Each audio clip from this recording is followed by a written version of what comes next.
ఏమంటారు? మనకి తెలుగు కన్నా ఇంగ్లీష్ బాగా అర్థమవుతుంది.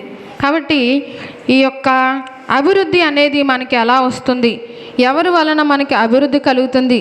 మనకందరికీ కూడా నీ కుటుంబం సంతోషంగా ఉంటుంది, ఈ సంవత్సరంలో నీవు ఇల్లు కట్టుకుంటావు, పెళ్లి చేసుకుంటావు అంటే చాలా సంతోషమేనా? కాబట్టి ఈ యొక్క వాగ్దానాన్ని మనందరం కూడా తీసుకుని దేవుని యొక్క వాక్యాన్ని ధ్యానం చేద్దాం. హోషేయ గ్రంథము 14వ అధ్యాయము 5వ వచనము. హోషేయ గ్రంథము 14వ అధ్యాయము 5వ వచనము చదవమ్మా. చెట్టుకు మంచు ఉన్నట్లు నేను అతని కుందును, తామర పుష్పము పెరుగునట్లు అతడు అభివృద్ధి నొందును.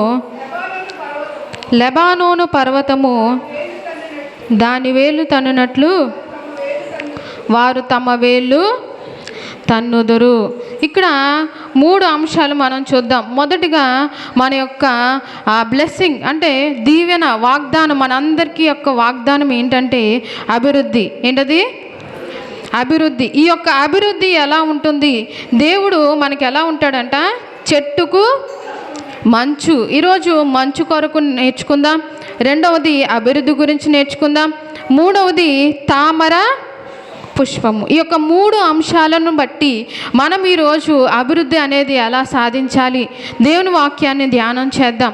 మొదటిగా అభివృద్ధి గురించి చూస్తే, ఒక చిన్న పిల్లవాడు పుట్టినప్పుడు ఒక స్థితిలో ఉంటాడు శారీరకంగా కదా. ఎదుగుదల ఉండే కొద్దీ అతను శరీరంలో మార్పు వస్తుందా?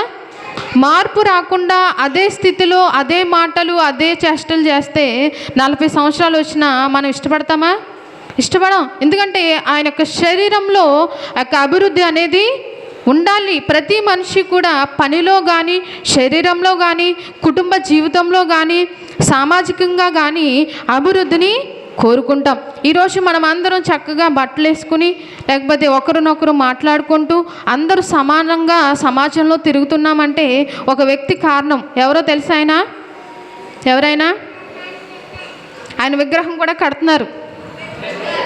అంబేద్కర్ గారు ఆయన ఏం రచించారు? రామాయణాన్ని రాశారా? రాజ్యాంగాన్ని రాశారు. అది ఏ రోజు అమల్లోకి వచ్చింది?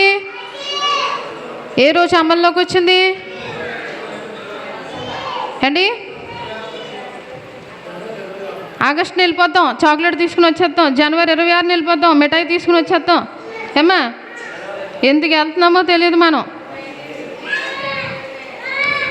జనవరి 26న రాజ్యాంగం అమల్లోకి వచ్చింది. ఇప్పుడు పెళ్ళికి వెళ్ళినప్పుడు ఇన్విటేషన్ చూడకుండా పెళ్ళికి వెళ్తే ఏ టైమో, పెళ్ళి కొడుకు ఎవరో, పెళ్ళి కూతురు ఎవరో, లేకపోతే వివాహం అనేది ఎక్కడ జరుగుతుందో తెలుస్తుందా? తెలీదు. స్వాతంత్రం వచ్చినా సరే మన యొక్క పరిపాలన ఎలా ఉండాలి, మనం ఎలా నడుచుకోవాలి అని రాసిన వారు ఎవరంటే అంబేద్కర్ గారు. మన రాజ్యాంగాన్ని ఆయన రాయడము జరిగింది. అందరూ సమానమే అని ఆయన తీసుకురావడం ద్వారా అందరం కూడా చదువుకుంటున్నామా కదా? కానీ చదువులేదు. అన్ని వసతులు ఉన్నాయి, అక్షరం మొక్క రావట్లేదు, అన్ని అవకాశాలు ఉన్నాయి. కానీ ఆయన ఆయన స్థితి మంచినీళ్ళు తాగడానికి చేతులు పోసేవారంట, దూరంగా నుంచమనేవారు. కానీ చదువు ద్వారా ఆయన జీవితాన్ని అభివృద్ధి చేసుకుని మన యొక్క జీవితాలను అభివృద్ధి చేయడానికి రాజ్యాంగాన్ని రాయడము జరిగింది. అంటే అభివృద్ధికి ఒక విలువ అంటే ఉంటుంది కదా. మన యొక్క జీతం 10 రూపాయలు అయితే సంవత్సరం అది పెరుగుతూ ఉంటే అది అభివృద్ధితో సమానమే. ఆ యొక్క 10 రూపాయలు 40 సంవత్సరాలు చేసినా అదే ఉంటే అది అభివృద్ధి సాధించినట్టు కాదు. కాబట్టి మనము మనసులో ఏమనుకుంటున్నాం? ఈరోజు ఈ యొక్క సంవత్సరంలో నా ఇల్లు అయిపోవాలనే కోరిక ఉందనుకో, చుట్టుపక్కల వాళ్ళందరికీ తెలుసు ఇతని ఇల్లు అయిపోవాలి, కానీ అది అవ్వట్లేదు. అంటే అభివృద్ధి లేకపోతే అందరూ ఏం చేస్తారు? హేళన చేస్తారు కదా.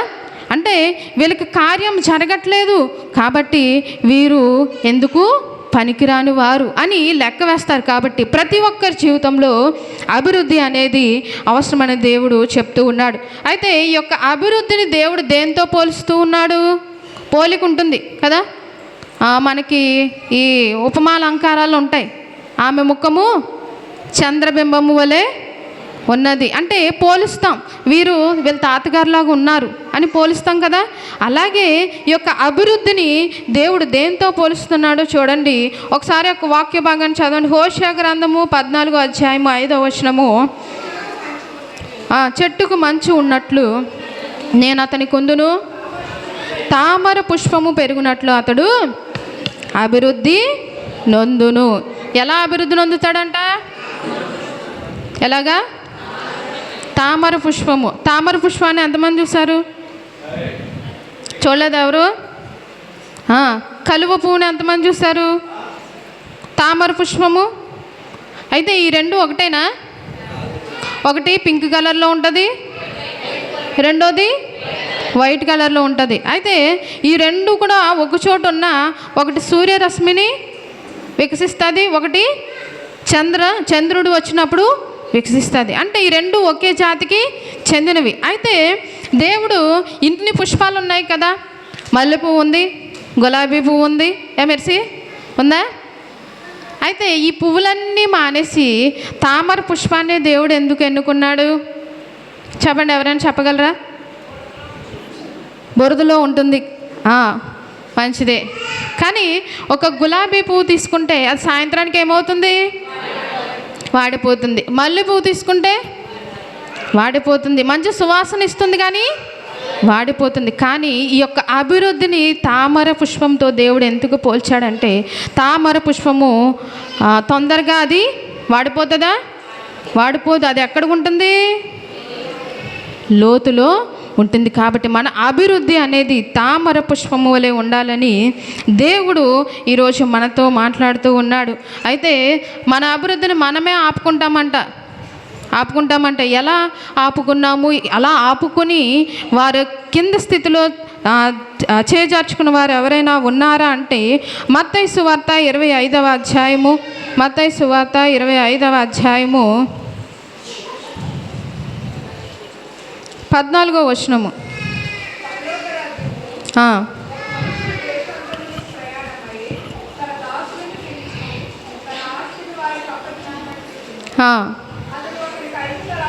ఒకనికి 5 తలాంతులు, ఒకనికి 2, ఒకనికి 1 ఇచ్చి వెళ్ళిపోయాడంట. చాలమ్మా. అయితే ఇది సామర్థ్యానికి సంబంధించిన అభివృద్ధి. అంటే మన పనితనానికి, మన శారీరక కష్టానికి సంబంధించిన అభివృద్ధి. కొంతమంది పని చేయడానికి ఇష్టపడతారా? ఇష్టపడరు. అక్కడ తీసి ఇక్కడ పెట్టమంటే పెట్టరు కదా. నేనైతే బాబు డెలివరీ అయిన తర్వాత బాబుని ఎత్తుకొని పాలిచ్చినప్పుడు మా చెల్లిని ఫ్యాన్ వేయి అంటే అస్తమాను తిట్టుకునేది. నీకు అస్తమాను వేయాలి, ఆపాలి అంటే నేను ఎక్కడ చేయగలను అని తిట్టుకునేది. కొన్నిసార్లు అయితే నీకు రిమోట్ ఫ్యాన్ ఉంటుందంట, అది కొంటాననేది. అంటే ఒక పనిని మనం చేయడానికి పదే చేయాలంటే దాన్ని ఇష్టపడం. శారీరక శ్రమ మనకి ఇష్టముండదు, జీతాన్ని తీసుకోవడం ఇష్టముండదు. అలాగే ఒక వ్యక్తికంట ఒక యజమానుడు 5 తలాంతులు ఇచ్చాడు. అతను ఎన్ని చేశాడు? 10 చేశాడు. ఇంకొక వ్యక్తికి 2 ఇస్తే అతను 4 చేశాడు. ఒక వ్యక్తికి 1 ఇస్తే ఆ 1ని ఏం చేశాడు? భూమిలో పాతిపెట్టాడు. మన స్థితి కూడా కష్టపడడం. కానీ ఏమని చెప్తామంటే, అతనికి ఇల్లుంది, అతనికి పొలం ఉంది, కాబట్టి అభివృద్ధి ఉంది. నా జీవితంలో నాకేముంది?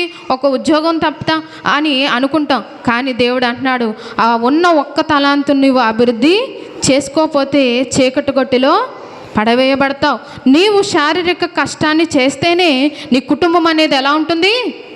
సంతోషంగా ఉంటుంది. కాబట్టి మనం శారీరక కష్టం అనేది చేస్తే మన కుటుంబ పరంగా అభివృద్ధి అనేది ఉంటుంది. ఇంకో వ్యక్తి ఉన్నాడంట, ఆయన శరీర పరంగా ఎలా ఉన్నాడో చూద్దాం. యోహాను సువార్త 5వ అధ్యాయము,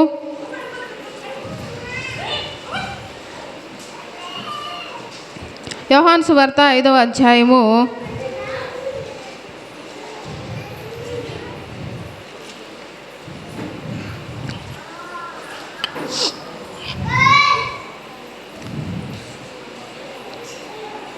3వ వచనం చూస్తే, దేవదూత కోనేటిలో దిగి నీళ్లు కదిలించుట కలదు. నీరు కదిలింపబడిన పిమ్మట మొదట ఎవడు దిగునో వాడు ఎట్టి వ్యాధి గలవాడైనను బాగుపడును. అయితే ఇంకొక మనుషుడు ఉన్నాడు. ఎవరంటే 5వ వచనం చూస్తే, అక్కడ 38 ఏళ్ల నుండి వ్యాధి గల ఒక మనుష్యుడు ఉండేను. అయితే ఇక్కడ కోనేరు దగ్గర దేవదూతలు వచ్చి ఏం చేస్తాయి? నీళ్ళు కదిలించబడతాయి. కదిలినప్పుడు ఏం చేయాలి? అందులో దూకేయడమో లేకపోతే ఎవరి యొక్క సహాయాన్ని తీసుకోవడమో చేసి స్వస్థత పొంది అందరూ కూడా వెళ్ళిపోతున్నారు. ఒక వ్యక్తి ఉన్నాడంట. ఆ వ్యక్తి ఎన్ని సంవత్సరాల నుంచి ఉన్నాడు? 38 సంవత్సరాల నుంచి ఎక్కడున్నాడు? కోనేరు దగ్గర ఉన్నాడు. కానీ స్వస్థత లేదు. యేసయ్య ఆయన దగ్గరకు వచ్చాడు. యేసయ్య వచ్చి, స్వస్థ పడగోరుచున్నావా, నీకు స్వస్థత కావాలా అని అడుగుచుంటే ఆయన ఏమంటున్నాడు? అయ్యా, నేను వెళ్ళలేపు ఎవరొకరు వెళ్ళిపోతూ ఉన్నారు. ఎవరైనా సహాయం తీసుకుని ఆ యొక్క కోనేరు ఒడ్డు దగ్గర ఉండి కదిలించబడినప్పుడు అందులోకి అతనే పడిపోవచ్చు. కానీ అందరూ ఉచితంగా ఇచ్చే ఆహారానికి అలవాటు పడిపోయి 38 సంవత్సరాల నుంచి అలాగే ఉన్నాడు. కాబట్టి మన శరీరంలో మనకు వచ్చే వ్యాధులు దీర్ఘకాలికమైన వ్యాధులు ఉంటాయి కదా. వాటిని మనమేం చేయాలంటే, యేసయ్య మన దగ్గరకు వచ్చినా సరే మనకు బాగుపడడం ఇష్టం ఉండదు. ఎందుకంటే ఇలాగే పోంది నా పరిస్థితి అని అనుకుంటున్నావేమో. ఈరోజు నీకున్న శారీరకమైన రోగాలు దేవుని సన్నిధిలో నువ్వేం చేయాలంటే అడిగి స్వస్థత పొందుకోవాలి. అలాగే ఇంకొక వ్యక్తి ఉన్నాడు.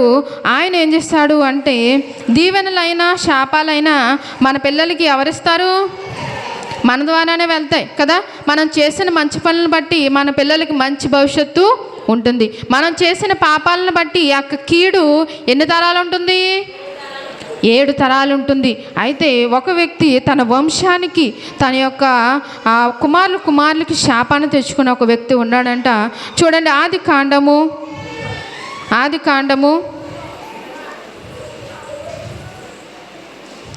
9వ అధ్యాయము. ఆది కాండము 9వ అధ్యాయము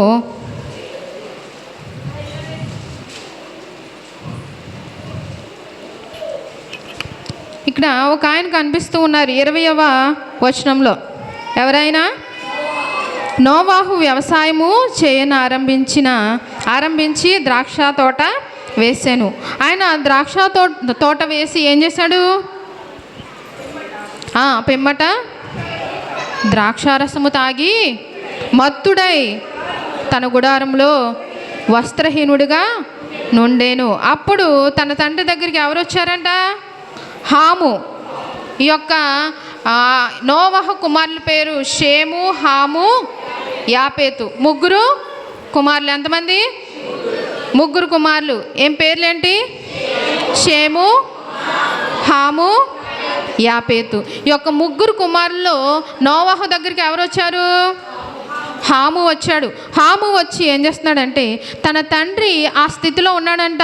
ఏ స్థితిలో ఉన్నాడు ఆయన? బట్టలు సరిలేని స్థితిలో ఉంటే చూసి తన సహోదరులు బయట ఉంటే వారికి వెళ్ళి చెప్తూ ఉన్నాడు. ఈ యొక్క వాక్యంలో రాయబడి ఉండలేదు, కానీ తను నవ్వి ఎగతాళిగా చెప్పి ఉండొచ్చు కదా. అయితే తన సహోదరులతో చెప్పినప్పుడు ఆ యొక్క షేము, యాపేతులు వచ్చి ఏం చేశారంటే, తన తండ్రిని చూసి ఎగతాళి చేశారా? చేయలా. వారు రివర్స్లో, అంటే మనం ముందుకు నడుస్తాం కదా, కానీ తన తండ్రిని వెనకాలకి వెళ్ళి ఆ యొక్క బట్టను కప్పినట్లుగా చూస్తాం. మీరు కింద వచనంలో చూస్తే చూడండి, 23వ వచనము. అప్పుడు షేమును, యాపేతును వస్త్రం ఒకటి తీసుకొని తమ ఇద్దరి భుజముల మీద వేసుకొని వెనకకు నడిచి వెళ్ళి తమ తండ్రి దిశమలను కప్పిరి. అయితే ఆ 2 కుమారులు ఏం చేస్తారంట? తండ్రిని చూడకుండా ఆ వస్త్రాన్ని వేయడము జరిగింది. అయితే ఇక్కడ ఆ ఒక కుమారుడు అయితే ఏం చేశాడు? తన తండ్రిని ఎగతాళి చేస్తూ తన సహోదరులకి చెప్పాడు. అతనే వెళ్ళి వస్త్రాన్ని వేయొచ్చు కదా, కానీ అతను ఏం చేశాడంటే తన సహోదరులకు చెప్పడము జరిగింది. ఇక్కడ మనము ఏం నేర్చుకోవాలి ఈ యొక్క వాక్యం నుండి అంటే, చూడండి, తన తండ్రి లేచిన తర్వాత అప్పుడు నోవాహు మత్తు నుండి మేలుకుని తన చిన్న కుమారుడు చేసిన దాన్ని తెలుసుకుని ఇక్కడ ఏం చేస్తూ ఉన్నాడంటే శపిస్తూ ఉన్నాడు. తన మిగతా 2 కుమారులకి అతన్ని దాసులుగా చేయడం జరిగింది. అంటే నీ తండ్రిని నీవు ఎప్పుడైతే కించపరుస్తూ ఉన్నావో, నీ తండ్రిని ఎప్పుడైతే ఎదుటివారితో హేళనగా మాట్లాడుతూ ఉన్నావో, నీ యొక్క అభివృద్ధి అనేది, నీ యొక్క వంశం అభివృద్ధి అనేది ఆగిపోతూ ఉంటుంది. అదేంటి, నా తండ్రిని నేనెందుకు తిట్టుకుంటాను అని అనుకోవచ్చు. కానీ నీకు వాక్యాన్ని బోధించే నీ ఆత్మీయ తండ్రి కూడా నీ తండ్రితో సమానమే. ఏ దైవజనుడినైనా సరే నీవు శపిస్తూ ఉన్నామో, ఎగతాళి చేస్తూ ఉన్నావేమో, ఆ యొక్క శాపం ఎన్ని తరాలు ఉంటుంది? 7 తరాలు ఉంటుంది.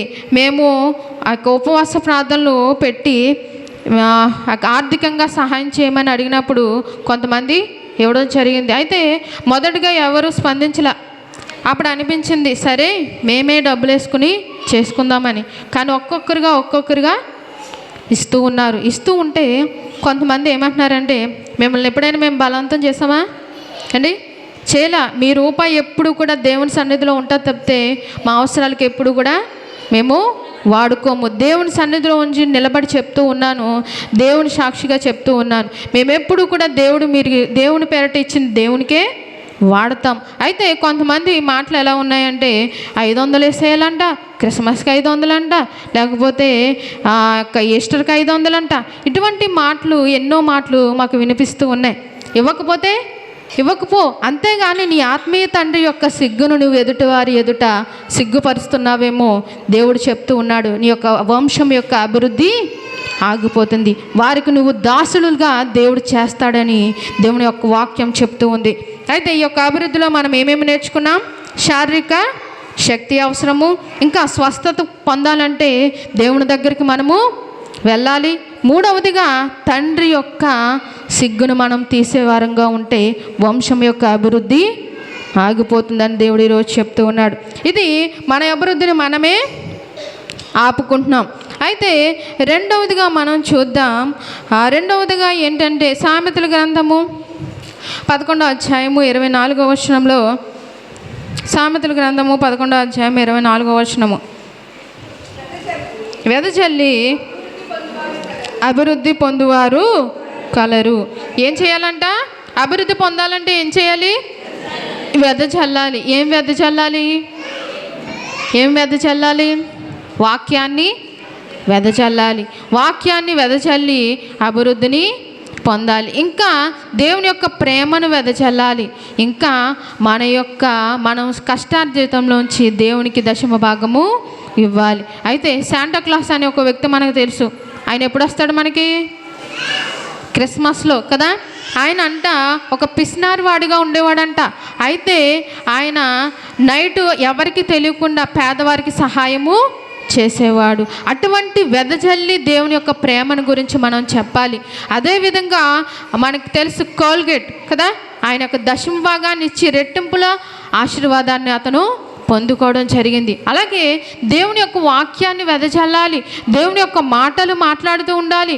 బూతు మాటలు కాదు, ఎదుటివారి గురించిన హేళన మాటలు కాదు, దేవుని యొక్క మాటలు మాట్లాడితే నీవు అభివృద్ధిని సాధిస్తావని దేవుడు ఈరోజు మనతో మాట్లాడుతూ ఉన్నాడు. అలాగే మన యొక్క అభివృద్ధిని ఇతరులు అడ్డుకుంటారంట. మన యొక్క అభివృద్ధిని ఇతరులు అడ్డుకునేవారు ఉంటారు కదా. మనకి ఏదైనా అవసరమైతే అది జరగకుండా ఉండాలి అని చాలామంది కోరుకుంటూ ఉంటారు కదా. అయితే డాలీ పుట్టినప్పుడు మా ఇంటి పక్కన ఒక మాకు నానమ్మ అవుతుంది ఆవిడ. అయితే ఆవిడకి 4 కుమారులు పుట్టితే, డాలీ పుట్టిన తర్వాత ఆమె అంటూ ఉంది, వేరొక ఆమెతో అంటుందంట, వాళ్ళ అమ్మ ఆనమయ్య వచ్చింది, అందుకే ఆడపిల్ల పుట్టింది. ఆ మాట నాకు చాలా గుర్తుండిపోయింది. సరే, దేవుని సన్నిధిలో అడిగాం, పొందుకున్నాం. మొన్న కూడా నేను మందిరానికి వెళ్తూ ఉన్నాను. మనకి ఇక్కడ 10 గంటలకు, కానీ అక్కడ మందిరం 7:30. లేవగానే ఇంకా స్నానాలు మొదలెట్టి పరుగులే మేము. అయితే అప్పుడు సాక్ష్యం చెప్తూ ఉంది ఆమె. చెప్తూ అంటుంది, నన్ను ఎవరూ చూడట్లేదండి, నా యజమాని చనిపోయాడు, నన్ను ఎవరూ పట్టించుకోవట్లా, నేను ఒంటరి దాన్ని అయిపోయాను. నీకు 4 కొడుకులు ఉన్నారు కదా, మరి వాళ్ళు ఎందుకు పట్టించుకోవట్లా? ఎదుటివారి అభివృద్ధిని, ఎదుటివారి కోరిక సఫలం కాకూడదని నువ్వు అనుకుంటున్నావేమో, దేవుడు నిన్ను ఏం చేస్తాడు? కిందకి దించేస్తాడు. కాబట్టి దేవుని బిడ్డలారా, ఎదుటివారి కోరికను మనం ఏం చేయాలి? సఫలము కావాలని మనం కోరుకోవాలి. కాబట్టి ఒక వ్యక్తి చూద్దాం, ఎవరంటే నిర్గమాకాండము 1వ అధ్యాయము 7వ వచనంలో నిర్గమాకాండము 1వ అధ్యాయము 7వ వచనంలో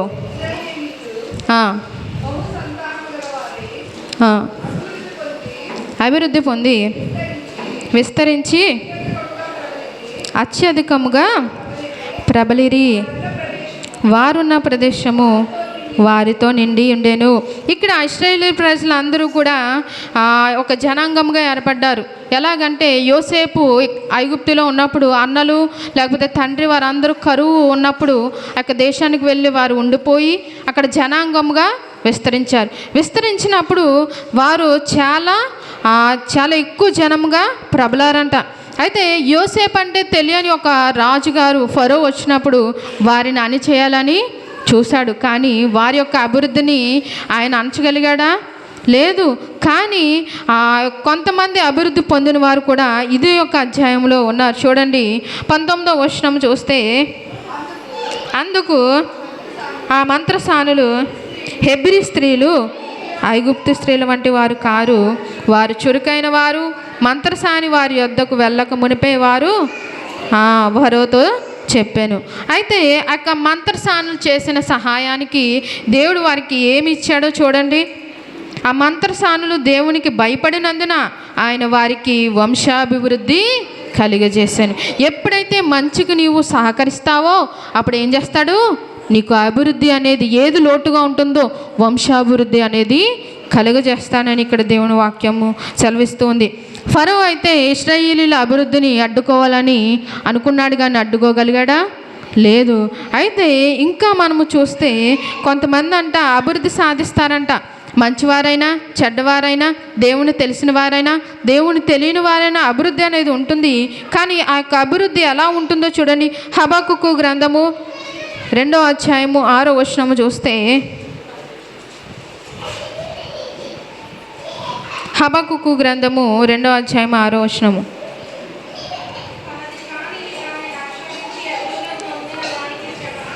తనది కానిది ఆక్రమించి అభివృద్ధి నొందిన వానికి శ్రమ. తనది కానిది పక్కవారిది ఎవరిదైనా ఆక్రమించి మనము గనక అభివృద్ధి పొందితే వానికి ఏం కలుగుతుందంట? శ్రమ కలుగుతుందంట. ఆ యొక్క ఆస్తులు నిలుస్తాయా? నిలవు. అలా ఆక్రమించుకున్న వారు బైబిల్ గ్రంథంలో ఒక రాజుగారు ఉన్నారు. ఎవరు ఆక్రమించుకున్నాడు ద్రాక్ష తోటను? ఆహాబు కదా. ఆహాబు ఏం చేశాడు? నాబోతు యొక్క ద్రాక్ష తోటను ఆక్రమించుకున్నాడు. నాబోతు ఏ విధంగా చంపించబడ్డాడో వారు కూడా ఆ విధంగానే చంపించబడ్డారు. కాబట్టి అక్రమంగా ₹1 ఎదుటి వారిది మనము తీసుకుని అభివృద్ధి పొందితే వారికి శ్రమ కలుగుతుందని దేవుడు చెప్తూ ఉన్నాడు. అయితే నువ్వు చేసే మంచి పని అయ్యుండి నీకు శ్రమలు కలుగుతూ ఉన్నాయి, నీ అభివృద్ధికి ఆటంకం కలుగుతూ ఉంటే దేవుడు నీకు తోడై ఉంటాడంట. ఏ విధంగా తోడై ఉంటాడు చూడండి. హోషేయ గ్రంథం 14వ అధ్యాయం 5వ వచనంలో ఇక్కడ చదవండి. హోషేయ గ్రంథం 14:5, చెట్టునకు మంచు ఉండునట్లు నేను అతనికి ఉందును. ఆయన ఎలా ఉంటాడంట? మనకు అన్ని ఆటంకాలే కలుగుతున్నాయి, ఎవరు మనకు సహకరించట్లా, ఎన్నో మాటలు పడుతున్నాం. అయితే దేవుడు మనకుంటే, అయితే దేవుడు మనతో ఉంటే దేవుడు ఏ విధంగా ఉంటాడంట మనకి? ఇక్కడ వచనంలో ఉంది, చెట్టుకు మంచు ఉండునట్లు నేను అతనికి ఉందును. మంచు ఉండునట్లు. అసలు మంచు ఏ రంగులో ఉంటుంది? నల్లగా ఉంటుంది, తెల్లగా ఉంటుంది. అయితే ఆ మంచు చెట్టుకి ఏ విధంగా ఉంటుందో, అది చెట్టుకుంటే ఉపయోగం ఏమైనా ఉందా? ఎవరికైనా తెలుసా? క్రిస్మస్ నెలలో మనం చూస్తాం ఆ యొక్క రెడ్ కలర్ అనేది, మంచు అనేది, క్రిస్మస్ తాత స్టార్ ఇవన్నీ చూస్తూ ఉంటే చాలా అందంగా ఉంటాయి కదా. అయితే ఆ యొక్క క్రిస్మస్ కాలంలో మనం చూస్తే చెట్టుకు మంచు ఉంటే చాలా అందంగా కనపడుతుంది కదా. అదేవిధంగా ఈ యొక్క చెట్టు మనల్ని పోలిస్తే మంచు అనేది దేవునితో పోలిక కలిగి ఉంది. ఆయన మనతో ఉంటే మనకి ఏమి లాభం? మంచు వలన ఏమైనా లాభం ఉందా? మంచు మంచిదేనా? అన్నీ కప్పుకుంటున్నాం. ఎందుకు? మంచు తగిలితే ప్రమాదం. కానీ మంచు కూడా ప్రయోజనాలు ఇస్తుంది. ఆ తెల్లవారుజామున యొక్క మంచునంట మొహానికి రాసుకుంటే మంచిదంట. ఎప్పుడైనా విన్నాము ఇది? వెళ్ళలేదు. కానీ దేని మీద పడితే దాని మీద వెళ్ళి రాసుకోకండి. మంచి ప్లేస్లో పడిన దాన్ని రాసుకుంటే మంచిదంట. ఇంకా మంచు యొక్క ఉపయోగాలు ఏమైనా ఉన్నాయా అంటే ఉన్నాయి. ఈరోజు చూద్దాం. మన యొక్క పంటలు పండాలంటే ఏం కావాలి? పంటలు పండాలంటే ఏం కావాలి? నీరు కావాలి. మనం వెళ్ళి గ్లాసు నీళ్ళు పోస్తే పండుతాయా? ఒక బిందె నీళ్ళు పోస్తే పండుతాయా? మరి అలాగా వర్షం రావాలి. మన ఇంట్లో మొక్కలు మనం పెంచుకుంటాం, దానికి ఏం పోయాలి? నీళ్ళు పోయాలి. మరి గడ్డి పెరుగుతుంది, పశువులు తింటూ ఉన్నాయి, దానికి మనం వెళ్ళి నీరు పోస్తున్నామా? వర్షం ఒక్కొక్కసారి పడకపోవచ్చు, అప్పుడు మరి అవి ఎలా పెరుగుతాయి? మంచు వలన, ఉదయకాలంలో ఆ యొక్క సాంద్రత వలన ఆ యొక్క తేమ నేలను తాకి అవి ఏం చేస్తున్నాయి అంటే గడ్డి అనేది మొలుస్తూ ఉంది. ఆ యొక్క మంచు కూడా ఒక మనిషికి ఏం చేస్తుంది? మేలు చేస్తుంది. చేస్తుందా చేయదా? అయితే దేవుని యొక్క వాగ్దానంలో రాజుగారి వలన కోపం వలన వారు శపించబడ్డారు. ఇశ్రాయేలు ప్రజలు ఎలా శపించబడ్డారు అంటే, ఏ విధంగా శపించబడ్డారంటే ప్రవక్త ద్వారా శపించబడ్డారు. ప్రవక్త ఏమని శపించాడంటే 3.5 సంవత్సరాలు యొక్క భూమి మీద మంచైనను వర్షమైనను కురవదు. వర్షం అంటే అనుకోవచ్చు, మంచు కూడా అవసరమే. అంటే నేల తడిగా ఉండడానికి, తేమను కలిగి ఉండడానికి మంచు కూడా అవసరమే. కాబట్టి ఆ యొక్క మంచు అయినను వర్షమైనను కురవదని ఆ యొక్క ఏలియా ద్వారా ప్రవక్త మాట్లాడటం జరిగింది. అంటే మంచు అనేది మనకి కావాలి. ఈ యొక్క మంచుని ఎందుకు ఆయన పోలుస్తూ ఉన్నాడు ఈ యొక్క పరిస్థితుల్లో అంటే, ప్రతికూల పరిస్థితులు కలిగినప్పటికీ దేవుడు మనకి మంచులా తోడుగా ఉంటాడంట. అంటే మనకు అనుకూలంగా లేదు, అటువంటి పరిస్థితులు ఆయన మంచులా ఉంటాడంట. అటువంటి పరిస్థితులు ఏంటి, ఎవరికి ఆయన తోడుగా ఉన్నాడో చూద్దాం. న్యాయాధిపతుల గ్రంథము 6వ అధ్యాయము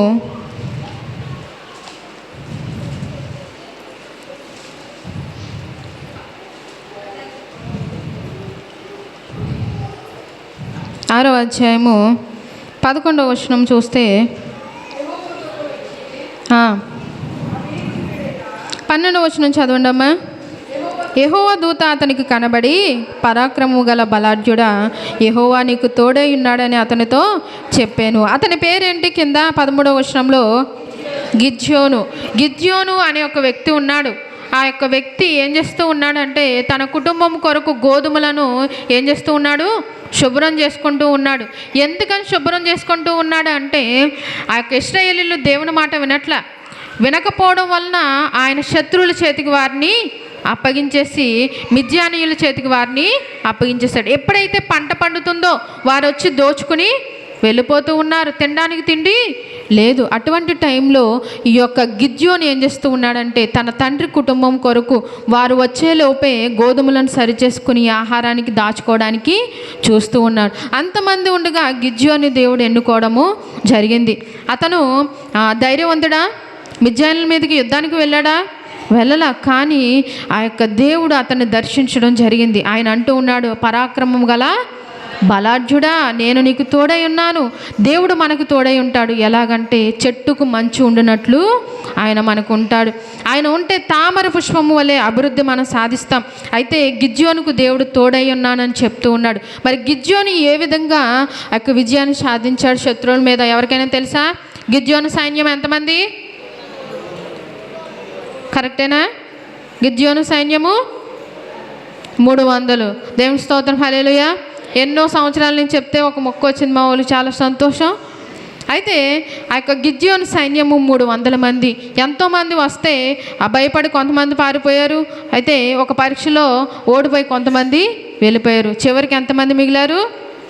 300 మంది మిగిలారు. కానీ మిద్యానీయులు ఎంతమంది అంట? మిడతల దండు లెక్కించగలమా?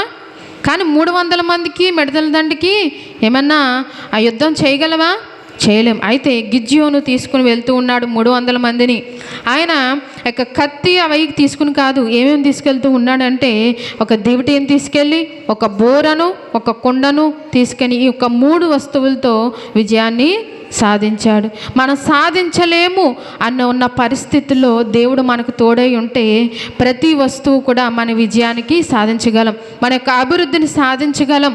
కాబట్టి ఈ యొక్క గిద్యోను ఏం చేస్తాడంటే ఆ యొక్క బోరను ఊదుతూ ఆ దివిటీని పట్టుకొని కుండను పగలగొట్టినప్పుడు మిద్యానీయులందరూ కూడా పారిపోవడం జరిగింది. కత్తులతో యుద్ధము జరగల.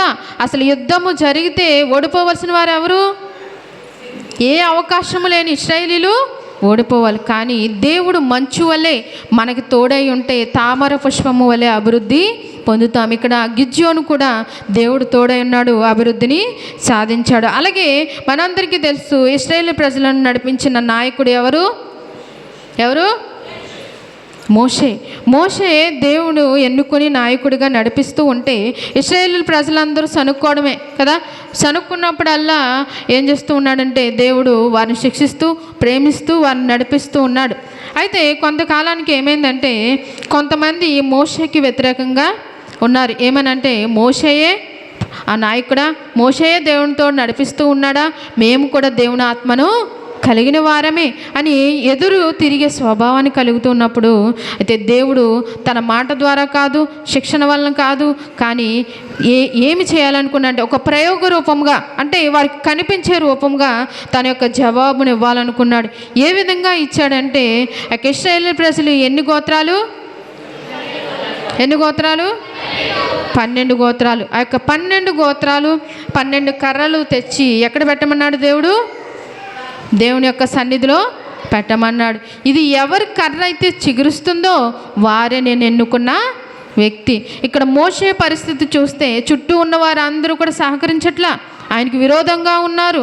కాకపోతే దేవుడు మనకు తోడై ఉంటే ఆ యొక్క తామర పుష్పం వల్లే అభివృద్ధి సాధిస్తాం. చూడండి, సంఖ్యాకాండము 17వ అధ్యాయము 8వ వచనము. సంఖ్యాకాండము 17వ అధ్యాయము చూడగా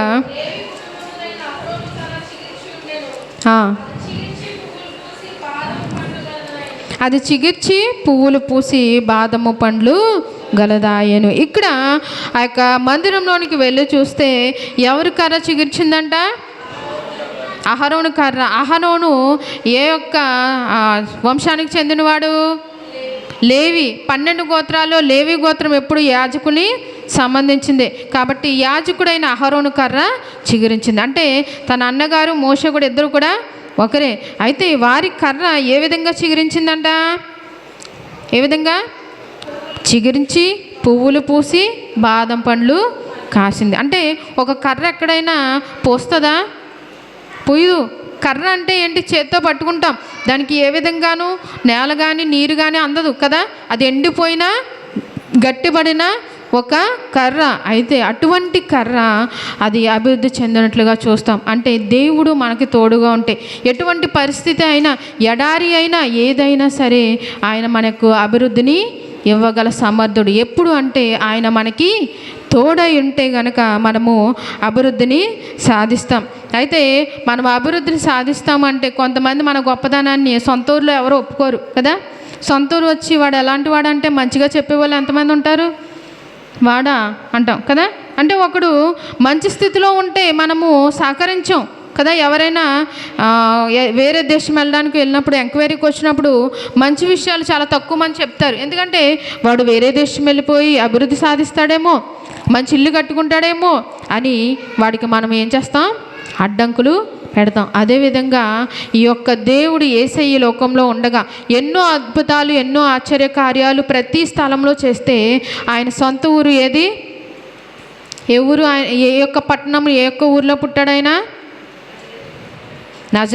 నజరేతులో మాత్రము వారు నమ్మేవారు కాదంట. వారికి అవిశ్వాసం ఉంది కాబట్టి ఏ యొక్క అద్భుతము ఆయన చేయకుండెను అని దేవుని యొక్క వాక్యము చెప్తుంది. మన అభివృద్ధిని అవిశ్వాసం వల్ల మనమే ఆపుకుంటూ ఉన్నామేమో. ఈరోజు దేవుడు చెప్తూ ఉన్నాడు ఆయన మనకి తోటమాలిగా ఉన్నాడు. తోట యజమాని అయిన యెహోవా దేవుడు, తండ్రి అయిన దేవుడు అంటూ ఉన్నాడు, ఇంకా రాకడికి సమయం అయిందంటే అయ్యా ఇంకొంచెం కాలము ఫలిస్తాయి, ఇంకొంచెం కాలము నీరు పోస్తాను, ఇంకొంచెం కాలము ఎరువు వేస్తానని యేసయ్య తోటమాలిగా మనకి తండ్రికి మధ్యవర్తిగా ఆయన చేస్తూ ఉన్నాడు. మన యొక్క అభివృద్ధిని చూస్తూ ఉన్నాడు. అయితే ఈరోజు మనం ఏం చేస్తున్నాం? ఫలించే స్థితిలో మనము లేము. మనం ఏ విధంగా ఫలించాలి అంటే గలతీ 5:22 ఏమున్నాయి? అందులో ఏమున్నాయి? ఆత్మఫలాలు ఎన్ని? 9. ఏమేంటాయి? ప్రేమ, సంతోషము, సమాధానము, దీర్ఘశాంతము, దయాళత్వము, మంచితనము, విశ్వాసము, సాత్వికము, ఆశ నిగ్రహం. ఈ యొక్క 9ని మనము గనుక పాటిస్తే మన జీవితం ఎలా ఉంటుంది? ఎలా ఉంటుంది? ఎలా ఉంటుంది? అభివృద్ధి నొందుతుంది. ఏ విధంగా? తామర పుష్పం వలె. తామర పుష్పం వలె అభివృద్ధి సాధిస్తే తామర పుష్పము వేర్లంట ఎక్కడికి తన్నుతాయి? చూడండి ఒకసారి మనం యొక్క వాక్యాన్ని హోషేయ గ్రంథము 14:5 చూస్తే, చెట్టు నాకు మంచి ఉన్నట్లు నేను అతని కొందును, తామర పుష్పం పెరుగునట్లు అతడు అభివృద్ధి నొందును. లెబానోను పర్వతము దాని వేర్లు తన్నునట్లు వారు తమ వేర్లు తన్నుదురు. అయితే దేవుడు మనకు తోడుగా ఉంటే తామర పుష్పము వేర్లు ఏ విధంగా తన్నుతూ ఉందో అంటే, మన కొండలు ఉంటాయి కొన్ని ప్లేసుల్లో, గట్టి రాతి కొండలు, అందులో వర్షపు నీళ్ళు వస్తాయి. ఆ వర్షంలోంచి కొన్నిసార్లు ఈ యొక్క తామర పుష్పం కూడా పెరుగుతుంది. పెరుగుతూ ఉన్నప్పుడు ఏం చేస్తుందంటే దాని వేర్లంట ఎక్కడికి వెళ్తాయి? ఆ యొక్క రాతి బండల్లో కూడా వెళ్తాయంట. మనము ఇల్లు కట్టుకున్నప్పుడు చెట్లు తీసేస్తాం. ఎందుకు తీసేస్తాం? దాని వేర్ల వలన ఇంట్లో పగుళ్ళు వస్తాయి. అంటే అదేవిధంగా చెట్లను తీసేస్తాం, కానీ ఇది తామర పుష్పము అల్పమైనది కదా, కానీ గట్టి వేర్లు కలిగినది. దాని వేర్లు పర్వతము లోపలికి ఉంటాయి. మనం ఎప్పుడైనా చూసినప్పుడు ఒక తామర పువ్వును కోసుకోవాలంటే వెంటనే వచ్చేద్దా? రాదు. చాలా గట్టిగా దాని వేర్లు ఉంటాయి. అంటే మనము కూడా తామర పుష్పము వలె బురదలో ఉన్నప్పటికీ మనం ఎలా ఉండాలంటే, దేవుడు మంచు వలె ఒక తామర పుష్పం పైన ఉంటే అందాన్ని ఇస్తాడు కదా. ఆ తామర పుష్పానికి తాజాదనం ఉంటుంది. ఇప్పుడు మనం కూరగాయల కొట్టు దగ్గరికి వెళ్తే సాయంత్రానికి జల్లేస్తారు ఏంటయ్యి? నీళ్ళు. ఎందుకని? తాజాగా ఉంటాయని. అదేవిధంగా మంచు అనేది ఒక మనిషికి ఆ విధంగా ఉపయోగపడుతుంది. ఈ యొక్క కలువ పువ్వు తామర పుష్పము మంచు పడుతూ ఉంటుంది, త్వరగా అది వల్లి పోదు. అయితే పైన తాజాగా ఉంటుంది, కింద వేర్లు దృఢంగా ఉంటాయి. దేవుడు అందుకే తామర పుష్పాన్ని పోలుస్తూ ఉన్నాడు. నీ యొక్క జీవితం, నా యొక్క జీవితం ఎలా ఉండాలి? తామర పుష్పం వలె ఉండాలి. తామర పుష్పం వలె ఉండాలి. దేవుడు మనకి మంచు వలె తోడుగా ఉంటే పైన ఆ పువ్వుకి మంచు ఏ విధంగా ఉండి అందాన్ని ఇస్తుందో, జీవాన్ని ఇస్తుందో, అదేవిధంగా దేవుడు మనకు తోడై ఉంటే తామర పుష్పం వలె మన వేర్లు ఎక్కడికుంటాయి? ఎక్కడికుంటాయి? పర్వతం లోపలికి తన్నుతామని దేవుడు వాక్యము ఈరోజు చెప్తూ ఉంది.